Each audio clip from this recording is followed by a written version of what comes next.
বৌদি, আমার মেয়ে পড়া করে যায়নি বলে জানো ওর স্যার কি করেছে? এমন ভাবে চড় মেরেছে, 5টা আঙুলের দাগ বসে গেছে। সত্যি চড় মেরেছে? আর আমি তো ঠিক করেই নিয়েছি, আমি ওনার কাছে আর পড়তে পাঠাবো না।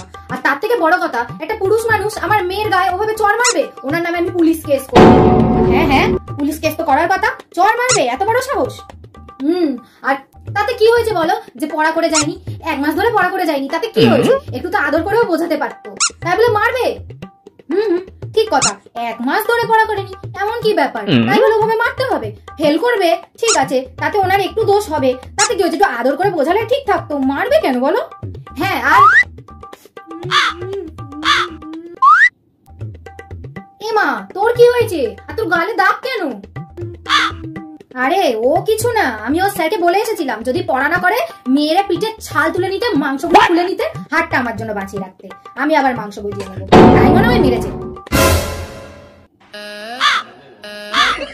মার খেয়ে এসছিস মানে নিশ্চয়ই তুই পড়া করিসনি, তাই তো? ভালো হয়েছে, বেশ করেছিস। আরো পিটিয়ে ঠ্যাং করা করে নাইনি কেন কে জানি।